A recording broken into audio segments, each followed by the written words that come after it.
Hello everybody, it is Emery48 here. In today's video we are back on a Star Wars novel. This one is Darth Maul Shadow Hunter by Michael Reaves.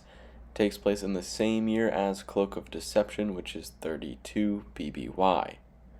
There's two parts in this book, so it's going to be split up into two videos. This video is part 1, Mean Streets. Chapter 1.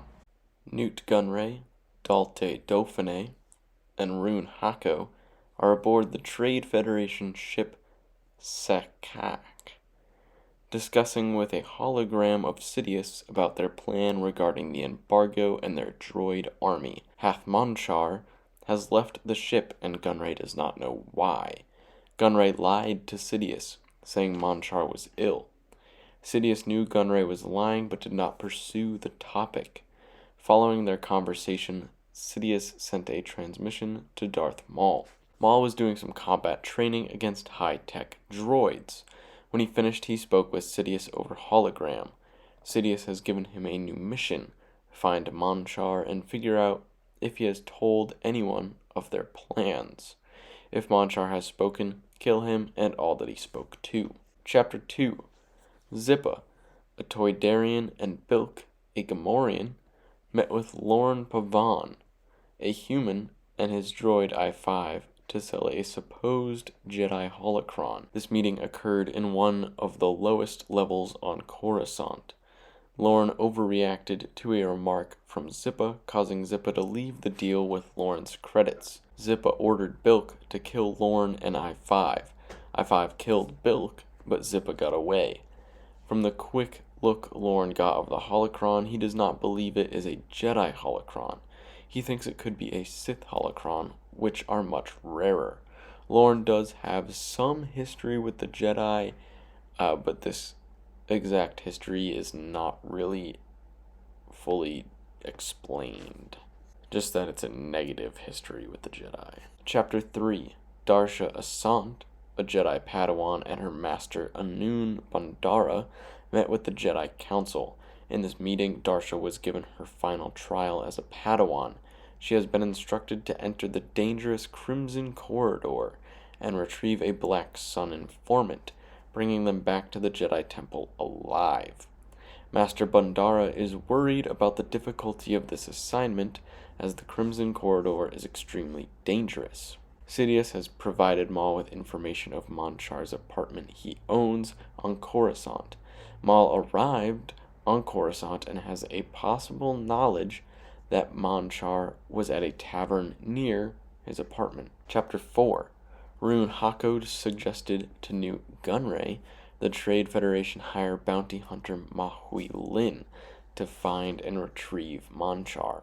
Lorn and I-5 are at the Green Glowstone Tavern in the Crimson Corridor. Lorn is drinking off his sadness from his failed transaction. After a night of heavy drinking, I-5 helped Lorn back to their apartment, where Lorn began ranting about the Jedi Order before passing out for the night. Chapter 5. Darsha met Ulf at a safe house in the Crimson Corridor. When they returned to her Skyhopper, a rival street gang, the Raptors, a dozen of them, were ransacking the Skyhopper. Darsha had used the Force to convince them to move on, but Ulf, who was hiding, was bitten in the leg by a large armored rat. He screamed when bit, bringing the Raptors to a realization. They began to converge on Darsha, beginning a fight. Chapter 6. Manchar was on Coruscant in an attempt to sell information he had learned by being so high-ranking in the Trade Federation. This information included the upcoming blockade over Naboo and the involvement of a Sith Lord. Lin has arrived on Coruscant. She checked Manchar's apartment in the Keldani Spires residential apartment building. This was not the place Manchar was staying during his current stay on Coruscant. She looked up restaurants that sold cuisine Nemoidians are accustomed to, and set off to check some of them for Manchar during dinner time. Maul arrived at the tavern Manchar had been drinking at. After intimidating the bartender, he revealed to Maul that they had let Manchar know about Lorn. Lorn would be the best person to contact if he wanted to sell information. Maul is now searching for Lorne. If he can find Lorne, Manchar will not be too far away. Maul has left the bartender alive, as Manchar never told him what the information was he was looking to sell. Chapter 7. Darsha sliced off the wrist of one of the raptors, causing them all to retreat. Once aboard the Sky Hopper, Darsha realized it had been tampered with and could not fly. Her comlink was also destroyed during the fight. The retreated raptors began sniping at Darsha and Ulf, now in the open. She used an ascension gun to ascend the skyscrapers. They went through a portion of Hawk Bat territory. They clawed at and bit Ulf, who fell 7 stories to his death. Darsha escaped the Hawk Bats through a window. Chapter 8. Lorne woke up and I-5 helped him with his hangover. While asleep, Lorne had received 2 messages. The first was a disappointed one from Yanth the Hutt, Lorne's potential buyer for the holocron he does not own. The second was from Manchar, requesting a meeting at the Dewback Inn. Lynn has not seen Manchar at any of the restaurants she has checked so far, but was informed of the Dewback Inn, as that establishment also has Nemoidian cuisine. Maul found Lorne's apartment. He followed Lorne and I-5 to the Dewback Inn. Chapter 9. Lorne and Maul have arrived at the Dewback Inn. I-5 waited outside, as the establishment does not serve droids. Lorne sat down with Manchar and his bodyguard, Gorth. Maul sat in a corner of the inn, watching. Lynn is wandering the streets of Coruscant, searching for the Dewback Inn. Darsha got some medical materials to treat her physical wounds. Her mental wounds from failing her mission were still all there. Manchar told Lorne everything, offering a holocron with the information on it for 500,000 credits. Lorne agreed and explained everything to I-5. They are going to attempt bank fraud to secure the funds and fool Manchar. Then they can sell the holocron and escape Coruscant. Chapter 10. Lynn arrived at the Dewback Inn as Manchar was leaving. As she went to follow Manchar and Groth, she spotted Maul also following the pair. Maul followed Manchar and Groth back to Manchar's apartment. He sensed someone, Lynn, lurking in the shadows, but did not see them as a threat. Lynn tracked Maul to Manchar's apartment building. She saw him cut the door down. The color of the blade was blocked by his body. She assumes it is a Jedi tracking Manchar. Lorne and I-5 have completed the bank fraud and have probably between 1 and 2 hours before it is found out, and they are arrested for it. They are closing in on the address Manchar had given them. Maul arrived at Manchar's room, breaking in the door and igniting the lightsaber. Lynn had entered the building but lost sight of Maul. She did not know where Manchar's room was located. Maul killed the 3 bodyguards with Manchar. Then Maul took off his hood and wanted to talk with Manchar. Lorne and I-5 arrived at the apartment building. Lorne went in alone, as he was the only one who had talked to Manchar in the inn. They noticed the damage to the door, but shrugged it off because it is a notoriously bad neighborhood on the planet. Manchar revealed to Maul that the only person he had told was Lorne. Maul killed Manchar. As he went to pick up the holocron, Lynn entered the apartment. Maul deflected all of the bolts Lynn shot his way.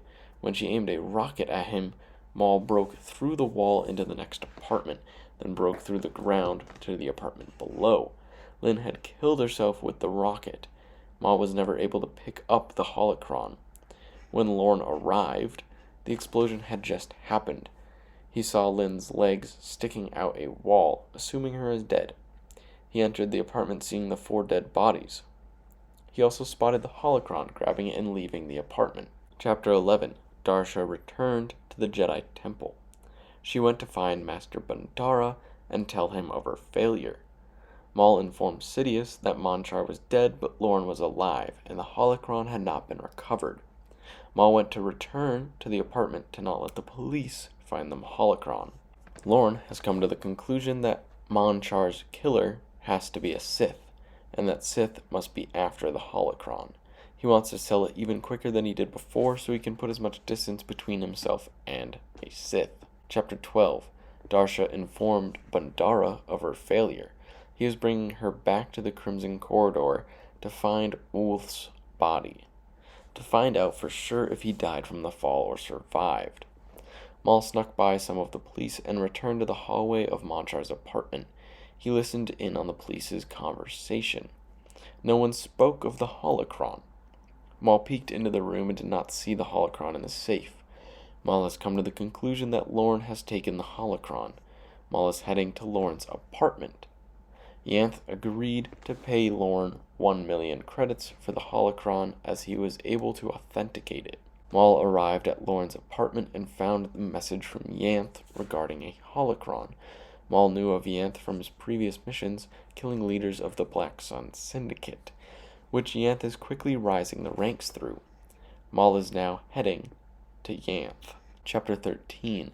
Bhandara and Darsha found the pool of Ulth's blood next to a hawkbat that also died during the fall. Bhandara turned the Skycar back up to return to the temple and report their findings. As Yanth turned over the credits, Maul entered the room, killing a guard. I-5 saved Lorne and they escaped through a different door while other guards engaged Maul. Maul killed Yanth and recovered the holocron, then chased after Lorne. Maul was closing in on Lorne and I-5. Maul jumped and was sent to the ground by repulsor beams from the bottom of a Skycar up above. When he looked up, he saw the Skycar was occupied by 2 Jedi. Chapter 14.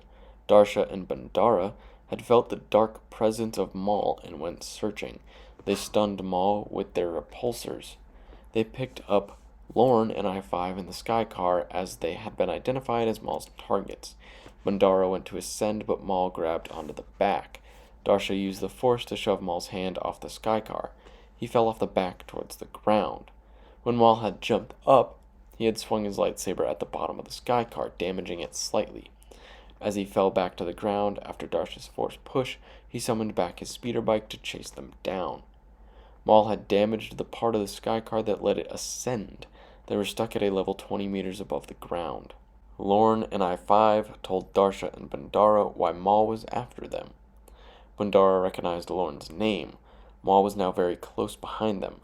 Bhandara, who had been driving, told Darsha to take control and bring Lorne and I-5 to the Jedi Temple. Bhandara then leapt off the back of the Skycar towards Maul, who had already ignited his lightsaber. Chapter 15. Bhandara landed on the speeder bike behind Maul. Maul set the bike to autopilot to land at a docking platform after blocking the first couple of strikes. Once they landed, Maul and Bhandara fully engaged. Maul then heard the Skycar head for the docking platform. Bhandara sacrificed himself, exploding Maul's speeder bike, destroying the platform they were on. Maul fell to the floor. The platform hit the Skycar. I-5 was able to control their crash landing. I-5 took Darsha and Lorne out of the Skycar, escaping to a nearby building before it too exploded. Now, this is the end of the part. I enjoyed this part. There was a lot of times that I thought characters were going to collide with each other before it did eventually happen. I am intrigued to see how the rest of this chase goes, because Maul is certainly still going to be chasing after Darsha, Lorne, and I-5. Thank you everyone so much for watching, and I hope you have a wonderful rest of your day.